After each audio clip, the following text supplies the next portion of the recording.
Hey there, how are you today? My name is Adela once again. I really am beginning to enjoy making these videos. I've run away from it for so long. Let me be very honest. This is not my strength, or this was not my strength. Standing in front of the camera. I've been behind the cameras for about 17 or so years professionally as a producer.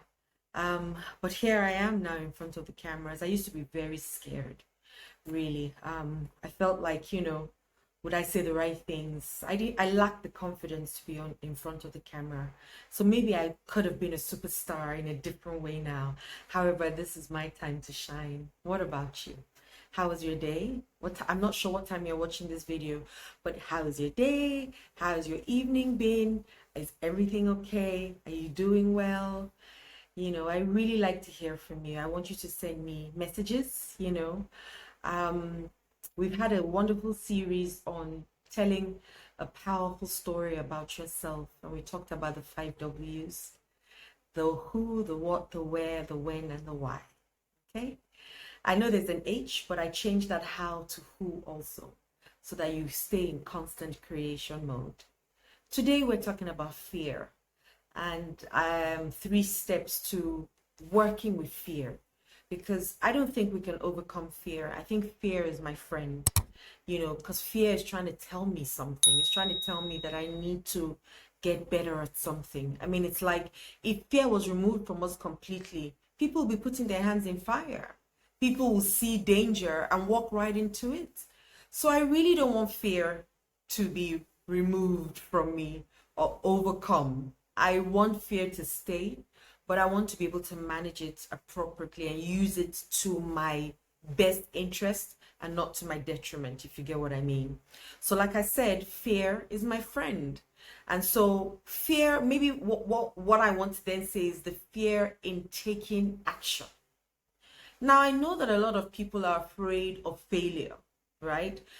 I mean, how would people accept them or respond to them? They might not feel enough. They might not feel like they have the right message to say, or anybody wants to listen to them. They might feel like imposters. Even the greats have the same feeling. So fear is not, oh, it's only you going through it. You're not alone. Everybody goes through it. The only difference is that people go through with it. People go through with fear. So courage is not the absence of fear. It's the doing it in spite of fear.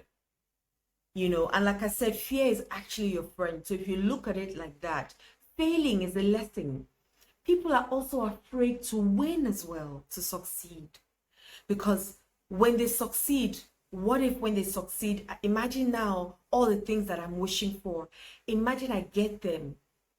Will I have time for my husband? Will my husband still want to be with me? Will my father still love me? Will my children still love me? With my colleagues, would I be lonely? That is also a type of fear. Okay? However, let's look at it this way. Fear is helping us show us where we still need to get competent in. So that's going to be my number one thing or tool or trick, let me say, that you need to have or step you need to take. Get competent. Get so good at what you do. Because when you're more competent, you'll be more confident. And competence and confidence go so closely. Because if I'm going for a speech, for example, and I'm prepared, I write my speech, I do my research, put my work together, go through it, set myself up. When I get there, I'm confident because I'm competent with that knowledge. But if I didn't prepare and I just assume that when I get there, some people say the Holy Spirit will come over me and I will just start to spew out the words, or the Holy Spirit will come over me and I will pass my exam. It's not going to happen. So when you get competent, you have confidence. So what do you need to get better at? When you start to feel, oh, I'm not, ask yourself, what do I need to get better at? Do I need to study a little bit more? Do I need to do some research? Do I need to read? Do I need to ask questions? So use that as a propeller to get better and get more prepared. So that's one step that you can use to work alongside fear, because I'm not going to say we should overcome fear. To work alongside fear. Okay. Number 2, take action. So once again, when I started this video, I said you would never have caught me just a year ago in front of the camera and speaking. Never. I would always be behind the camera because I was afraid of whether, of being competent. I was afraid of, would people want to hear me? Do I have a message to even share across to the world? Why does anybody want to listen to me? All those things. Then also, on the other hand, I didn't want bad press to follow me because I've got parents who are legends in the entertainment and media space in Nigeria, in the television, I'll say, and media space in Nigeria. So I didn't want to bring bad press to them and for them. That was one of my challenges, to be honest. But look at it now, right? I'm here. So I might still have the butterflies in my tummy, but I'm here. And one thing I do is when people say, Adiola, would you do something for us? I say yes first. I take that action first, yes. And then the things that I need, the inspiration that I need comes. But imagine if I said no, I've shut that window down. Now, I may not be perfect, but who is? And you know what I keep saying to myself? The people that have 30 years of experience, the Lisa Nichols, the Bob Proctors. Bob has been in the industry for God bless his soul, over 60 years. They started one day, and so can I. And that's all I say to myself. Lisa Nichols has been in the business for 30 years and over.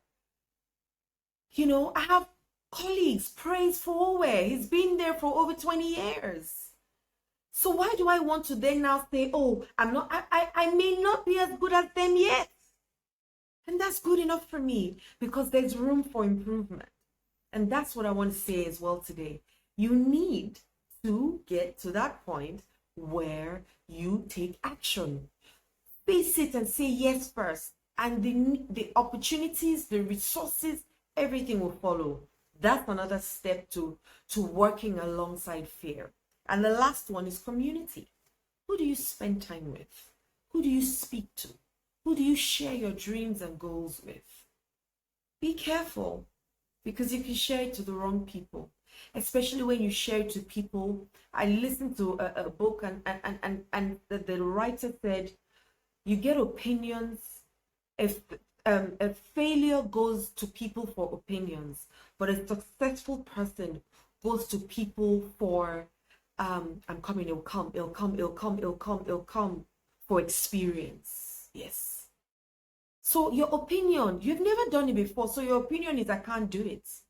But if I go to somebody who's been there before and can share their experiences with me, then I can learn from them. I can get nuggets from them. They can show me the tips. They can show me the tricks. They can share their mistakes. They can share their learnings, so you get a mentor who's been there before and can teach you from their experience. But imagine if I wanted to write a book, for example, and I went to somebody who's never written a book before, and I said, what do you think? I want to write a book. What do you think the person is going to say? The person might say, most likely will say, really? Really, you? Especially if the person knows that you have a history of not doing well in school or something. The person is going to tell you, please give it up and go and do the one, leave the writing to the people who write. But if you went to meet somebody who's written before and said, teach me how to write a best-selling book, I want to write a book now. So community is very key. Who you share your secrets with, who you share your goals with, who you share your dreams with. They can mess it up for you. And it will come from the kindest of hearts. It will come from the best people, from your mother, from your father. I listened to somebody who said, if he wanted relationship advice, he won't go to his parents because both his parents had been in 9 different relationships back to back. So imagine going to those kind of people for relationship advice. What are they going to tell him? What they know how to do very well is to break up relationships, not to have great relationships. So guess what?